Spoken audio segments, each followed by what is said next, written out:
unpleasant nights, fellow travelers along the path of the Bizime, yo. That's right, I'm known on this level of the tower as Jaime and Fuego, and if it please you, join me here on Hail to Stephen King for a little bit of just celebrating the man that I know as El Rey, the guy that I call Sai King. Many of you know him as the same. And welcome, bienvenidos to the horror show. As you can see by everything beside me, I am a ginormous Stephen King fan. He is indeed my favorite author. I've read all of his books. It took nearly 8 years. What a hell of a journey, y'all. So very worth it if you want to start it yourself. And if we're going to talk about reasons for starting a Stephen King journey, it is most definitely when you realize so many of his books interconnect. That was one of the cases with me. First and foremost, when I realized that Randall Flagg, the antagonist of The Stand, showed up in other Stephen King books, namely the Dark Tower series, Eyes of the Dragon, and under various guises, including one which is on this particular ranking countdown that I am going to be doing today, I was like, okay, I got to read everything Stephen King because I need to know everything Stephen King, and I need to know about these intertwinements and intricacies, and I love universe building, man. And all of us know the universe building is the big thing thanks to Marvel, and everybody wants shared universes now, and so on and so forth. So today, on the heels of this Hulu series that is going to be premiering tonight at midnight. So if you're on the East Coast, you're going to be seeing it at 9 p.m. Pacific Standard Time for me. So midnight though is when Hulu is going to be putting up the Castle Rock TV series. First 3 episodes. I have stated my opinions on this show quite a few times, in the fact that I think the cast is stellar. I mean, I am so impressed with all of the talent that's been put together. But I must say, I'm still kind of skeptical. Like, is it going to be... I mean, Hulu did a great job with 11/22/63. I thought it was a tremendous adaptation. I have never watched Haven, though, which I know was kind of a similar approach to this, in the fact that it's like playing in the King universe, but telling its own stories, sort of thing. Now, I know we're going to have characters like Pangborn and stuff like that, but I'm just really curious where this is all going to go, and you can look forward to my thoughts coming very soon here on the horror show. But what I felt like I would do ahead of this premiere on July 25th is just rank all of the Castle Rock stories. Now, it's not stories that reference Castle Rock or have just like a brief little, because there's a few, I mean, there's like Nona, for instance, where, you have Ace Merrill in there, and it's not like, he's from Castle Rock, and yet, then you're not in Castle Rock, so there's tons of different stories that reference it, and there's one that I was really on the fence about using, but, I still decided to throw it in there because half of it takes place in Castle Rock, the other half takes place in Ludlow. All of you in the know, yes, you're aware of what story that I'm referring to here, but yeah, so I didn't do any of the, stories that just briefly reference it. It's all the ones that basically take place there. So, without further ado, especially since producer Dave told me my ranking videos take too long, he's like, you need to get those under 10 minutes, man. You need to get those under 10 minutes. And I was like, have you ever watched Hail to Stephen King? I talk for 20, 30, 40, close to an hour sometimes, man. I'm just that passionate. Hopefully you all enjoy, this palaver that we're having. I sure as hell do, and I'm very appreciative of anybody listening. But obviously we can't mention Elevation, which is coming out October 30th of this year, so the day before Halloween. We get our next bit of Sai King. It's a Castle Rock story. There's all kinds of stuff from what I've heard going on in this. There's same-sex rights issues. There's this guy losing an insane amount of weight. It seems like a very intricate kind of story, and I'm curious where it's all going to go and how horror it's going to be. Because that's the thing, the Castle Rock stories are... sometimes they delve into the supernatural, and other times they don't, and other times there's nothing spooky at all about them. But without further ado, let's jump right to it. I'm going to take the producer Dave approach today. So, number 12 from Bizarre Bad Dreams, we have Premium Harmony. This is one of my least favorite Stephen King short stories I've ever read. I feel like he was going for black comedy here, and for me, it just didn't work. It's like, not every joke from your favorite comedian is going to hit. Maybe most of them will, but there's others where you'll just be like, he's had better ones than that. And that's the thing with King short stories in general. Whereas I adore Just After Sunset and Night Shift, for every one of those, there's like, I don't know, the Nightmares and Dreamscapes. For me, or in Everything's Eventual. For me. I always find entries in every single one of his collections that I adore, but I feel like there's there's ones where the quality is more consistent and more prevalent than others. And so Premium Harmony, just to give you a very brief description, you got this super, I guess, white trashy Castle Rock couple, and they're going to I can't remember, it's like a supermarket or just like a grocery store, or I think it's a grocery store or like a drugstore kind of place, whatever. And they're both overweight and arguing and all this other stuff. And so lo and behold, while they're fighting they're going to get like a toy for it's like a niece or a nephew or a cousin's birthday, some silliness like that. Anyway, the whole crux of the story is that all of a sudden, in the midst of their argument, she has a heart attack, she dies. It turns into this whole fracas in front of the grocery store, drugstore, whatever the hell it is. And, I know it's commentary to some degree about, the fragmenting of relationships and things like that. But it's also like him oogling one of the checkout girls who's out there or something, and wondering if he could get sympathy sex from her. It's like, I don't know. I don't really want to talk about the story very much because I don't like Premium Harmony.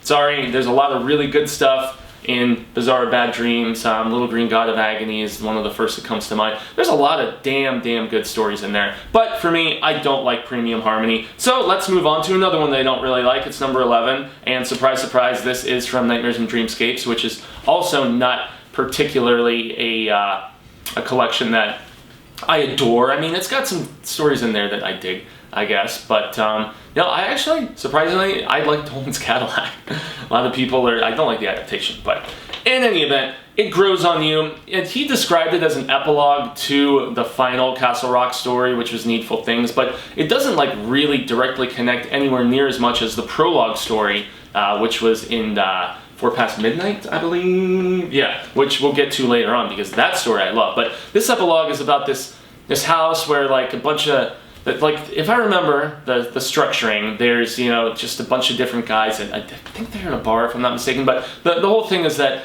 a lot of them were all molested by this older woman at this house, and the house is crazily just, it's almost like Winchester Mansion status in the fact that it's got all kinds of weird alterations and things like that. And so, I mean, it's not a very long story, and it's more so just, showing that the Castle Rock is a story that has even more secrets than we're really completely aware of. And I'm thinking that that's more so the approach that they're going to take with this TV series, or this Hulu series, but I guess it's a limited series. We don't know if there's going to be multiple seasons or what. But, yeah, I must say the essence of this story is what I think they're going to be going with in Castle Rock, and the fact that there's so many skeletons in the closet. And for all of the stories that we heard from King, whether it's, some of the biggies, with St. Bernard's mauling people to death and whatnot, or, cops that turn out to be serial killers, I really do feel that there's so many other stories left untold that we just didn't hear from the voice of King, and so that's what I'm hopeful the series does tastefully and in a quality, manner. And hey, JJ is producing it, so hopefully it's damn good. The next one is a novella which had a lot of buzz because of the fact that Richard Chizmar was co-writing this with Stephen King. Richard Chizmar is basically the lead dude at Cemetery Dance. All of you know how much I love cemetery dancing. Cemetery Dance, Cemetery Dance, Cemetery Dance, Cemetery Dance, Cemetery Dance, Cemetery Dance, Cemetery Dance, Cemetery Dance, The Dark Man, Dr. Sleep, Cemetery Dance. I've got more. I've given them a lot of my money, and with good reason. They make, in my opinion, you've got PS Publishing and Subterranean. They both do amazing work. But I mean, Cemetery Dance is incomparable for the just tremendous work and care that they put into their King Deluxe editions. But Gwendy's Button Box, essentially, you've got this girl in high school, and she's chubby, and she's running up the stairs in Castle Rock in the 70s, trying to lose some weight, trying to get some attention from the boys and whatnot. And she runs into a guy named Richard Barris. Who do you think that guy could be? RF. And he essentially gives her this little box, and it's got different continents on it, and there's a few buttons, and it gives out weird little chocolates that make her feel happy, and she starts losing weight and all this other stuff. And I just didn't find this story very compelling. If you want my full thoughts on it, you can search Gwendy's Button Box review here on Hail to Stephen King in the Stephen King themed playlist that we have. I reviewed it last summer when it initially came out.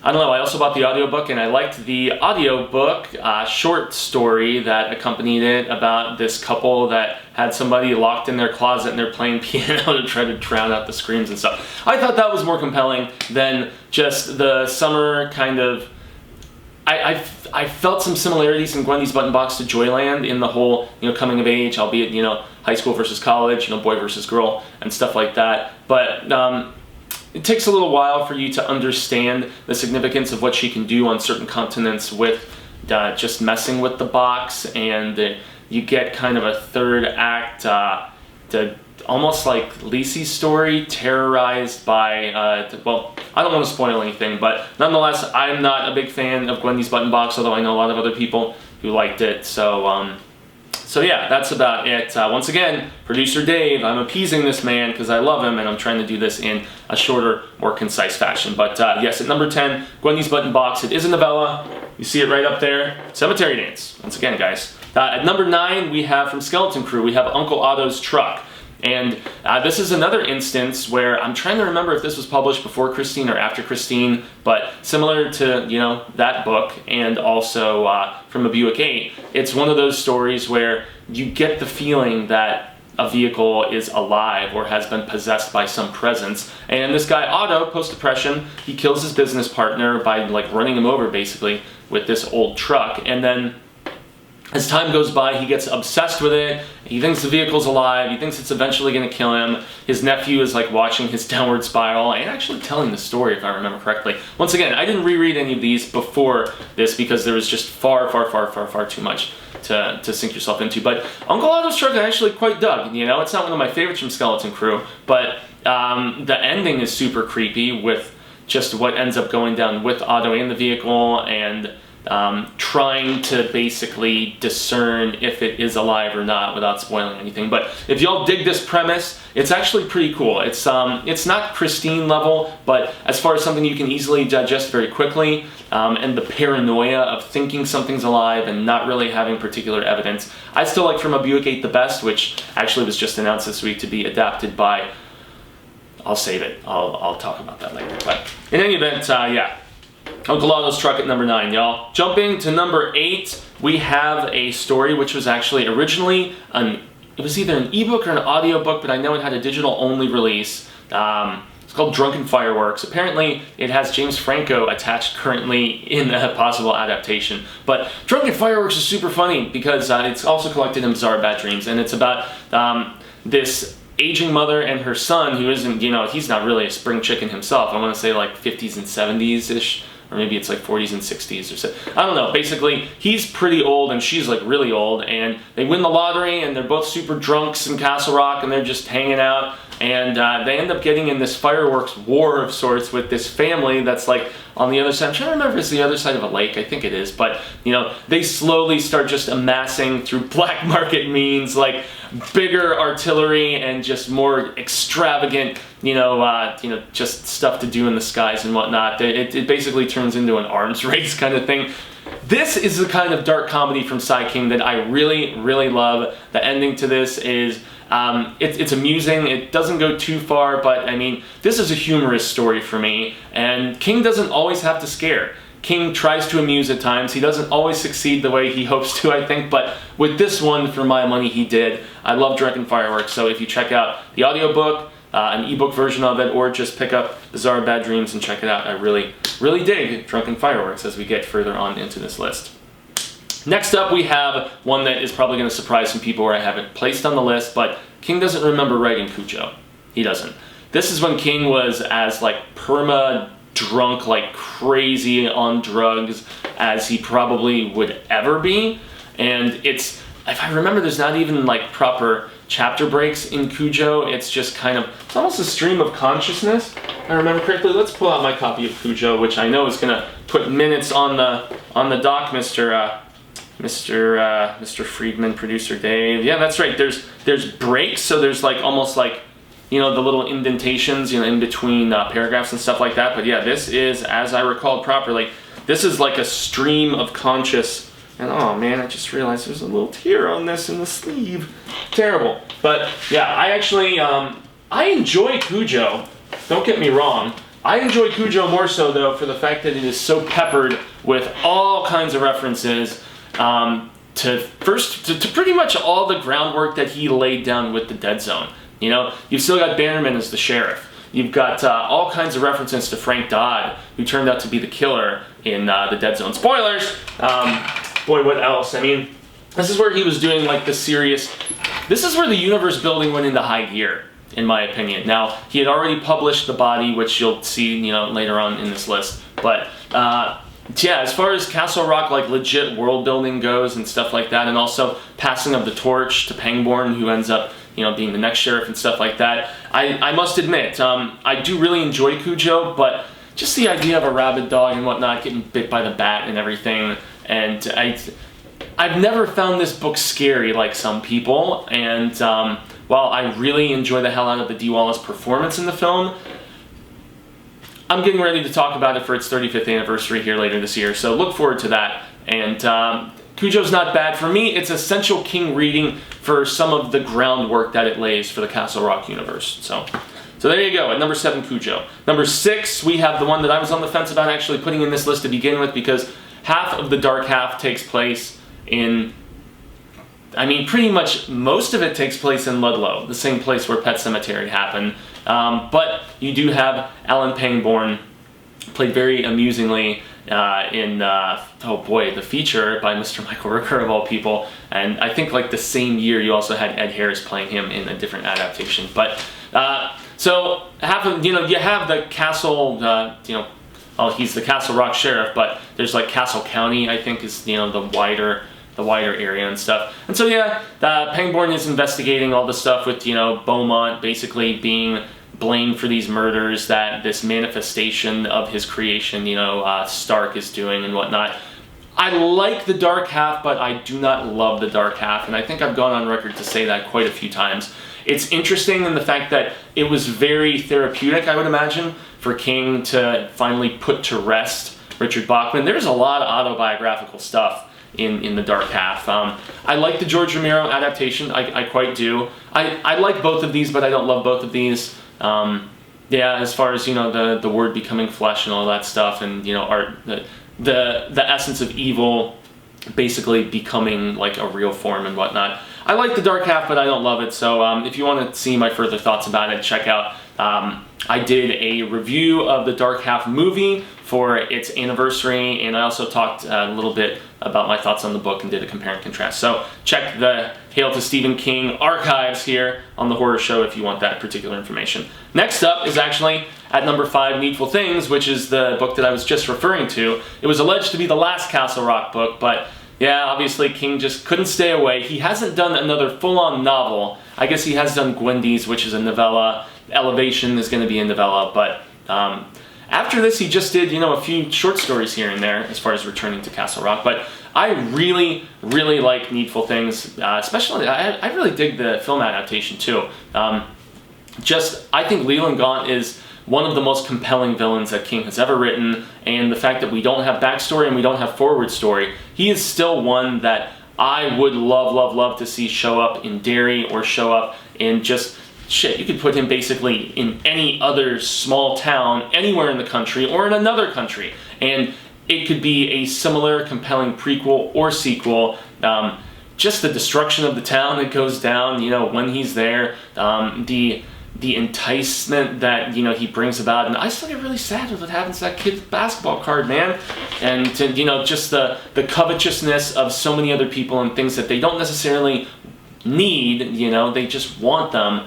And there's some very deep-rooted themes in this book, and I like the romance, between Pangborn and the young lady and stuff, or she's not super young or anything, but and also I love Ace Merrill coming back and kind of being a manipulated Droog of Gaunt, and Ace obviously we know since The Body, since Stand By Me, but Needful Things, I'm going to be doing some anniversary coverage about the film and probably talking about the book here in a couple months. I believe it's in either September or October. We're going to be looking at the 25th anniversary of that particular film. So now let's jump to number 4 on my list, and number 4 is the other one with Ace Merrill. That's right, The Body. The Body started out as, there was a couple different pieces that King had written and published. Most notably, the whole scene that Rob Reiner made so notorious with the eating contest and the barfing and everything like that, and the whole revenge aspect. that's a funny story and just a funny bit within both the book and in the film. But the body is beautiful because of the coming age aspect, and people were contending that this is where King really solidified stuff that we would see in It, and that we would see in even stuff like Hearts in Atlantis and Joyland, and these books that have like a youthful camaraderie that is just so genuine and so real and so awesome. But I still contend, as I said in my last review when I started this new coverage I'm doing, Stephen King by the Decade is what I'm calling it. And yeah, it's a damn good book, and it's not scary at all. It's just a bunch of boys going to try to find a dead body, and Ace Merle and his droogs are basically they go and start effing with them at one particular point, and a few different points, especially later in the book. But it's one of the few times where I do feel like the film elevated the source material to a slight degree. They just made the characters feel more real in Rob Reiner's film. I adore that film. It's fantastic. But if you haven't read The Body, the film is a near perfect adaptation, but I still think The Long Walk laid the groundwork for something. That was the point I was trying to make here. The Long Walk laid the groundwork for just what we would eventually see perfected in a period piece, in contrast, because it takes place when King was a kid, essentially in the 50s and stuff. So yeah, The Body is tremendous. It is in different seasons, so if you want to go and track down that collection of 4 novellas that also has Apt Pupil, The Breathing Method, and oh boy, Shawshank Redemption. I mean, with the exception of The Breathing Method, the other 3 have been turned into critically acclaimed films. I think Apt Pupil is critically acclaimed. I don't care what anybody else thinks. Let's jump on to number 3, and this is going to be a big shocker for a lot of people that I placed this as high as I did, and as high as I'm placing the next particular story. But I love The Sundog. I love The Sundog from 4 Past Midnight. This is a story that does more big world building, but it's also a really scary story in my opinion. I feel like this is one of the scariest Castle Rock stories, at least for me personally. You've got this kid Kevin, and he goes and he buys this Sun, I can't remember the model number, but it's a Sun something, camera.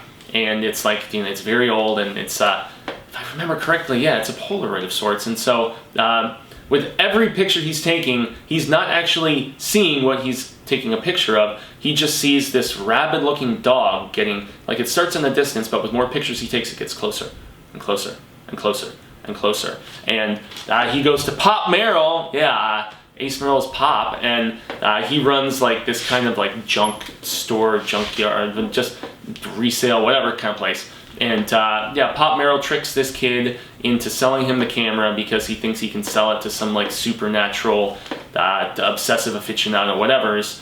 And he becomes obsessed with the camera, and then Kevin is trying to, because he knows he hasn't sold it and gotten rid of it, and he's having nightmares about this dog, and the dog is getting more rabid and crazy looking and otherworldly the closer he gets to the camera. I love this story, damn it. I love The Sundog. It is so, so, so, so good. Genuinely scary in my opinion. More Castle Rock world building and references. I mean, it's tremendous. So please track down, please track down 4 Past Midnight and The Sundog. I'm trying, Dave, I'm trying. Number 2, another one which is going to shock a lot of people, but it's one of my favorite Stephen King short stories ever, ever, ever, ever, ever. From Skeleton Crew, Mrs. Todd's Shortcut. This is when King, I feel like, was starting to really hone his ideas about thinnies and about transporting through wormholes or vortexes or whatever. And, there's this woman, Mrs. Todd, and she has this uncanny knack for getting to places so much quicker than you would ever suspect that she could. Her sports car has this tendency for the odometer to restart, and for the distance that she would have to travel from point A to point B, the odometer isn't even going the full mileage. It's going like a very small, comparable amount in contrast. And so it's not necessarily a scary book, but for me it's a spooky book, or a spooky story, because it's a short story. Just in the fact that this woman has found this uncanny knack for this dimensional jumping bits of craziness, and she's obviously honed her skills enough that she knows how to do it, and she's good at doing it. And it's just a very fascinating story for me, because it's something like this that really shows where the seeds were sown for stuff that we later on saw in The Dark Tower, some of those big like precepts and themes that just were expanded upon and become so much bigger. hey, if you think I'm wrong, that's totally fine, as I always say. And I'm going to continue to say in all of these ranking countdown videos, film is subjective, just like books are subjective, art of all kinds is interpretable, and I'm entitled to my opinion, just like you are yours. And yes, for that reason, I put the Sundog and Mrs. Todd's Shortcut above the body and above just, you know, certain heavy hitters like Needful Things and, you know, Cujo that people probably think need to be up a little bit higher. I think number one is unanimous, and it should be because of the sheer fact that it started the Castle Rock universe, okay? The Dead Zone is not only one of Stephen King's best books ever, it's in my top 10, but it started the whole world building, in my opinion, for the Stephen King universe, and I mentioned this on my last video when I was ranking the 1970s output of Sai King. It's just a tremendous book. It's lengthy at times, but I guess it almost defeats the purpose in some ways to say that, you know, this is the best Castle Rock story when it doesn't have other Castle Rock stories to reference. But I mean, it's like the first and the best kind of thing, and the plight of Johnny Smith, the entire thing with so much of what this book introduces, especially when you get to Cujo and all the stuff with Dodd and, you know, and Bannerman, you know, still being the sheriff, the guy that, you know, Bannerman, the sheriff from this that Johnny Smith goes and is investigating this serial killer with. He's the one who ends up having to investigate the Cujo situation and has a very, very bad tangle with that big St. Bernard and stuff. And so I think this is not only the best Castle Rock book because it's the best written, it's the best story, but I also just feel like the fact that it was the spark that just turned it was the spark, it was the fuego, it was what just made this huge fire of creativity within King that became the extended Castle Rock universe, and I think spurred him to make more interconnected stuff, because even though Castle Rock is its own like patch universe basically in the whole King thing. And if you want to hear me really go into all the Castle Rock references, it's the most viewed Hail to Stephen King video that I've ever done. It's called Castle Rock and the Stephen King universe, or the Stephen King extended universe, something like that. If you stumble upon this video and you haven't watched that video, the most watched Stephen King, Hail to Stephen King video of all time, I think it's over 20,000 views at this point. It's done very well for me. But yeah, if you want a little bit more information than I was able to give by just the skimming over and the ranking that I did in this, please track down that video. But at number one, The Dead Zone. So let's recap my picks. Honorable mention, since we haven't been able to actually read it yet, Elevation, which is coming out on October 30th of this year, and it's King's next Castle Rock tale.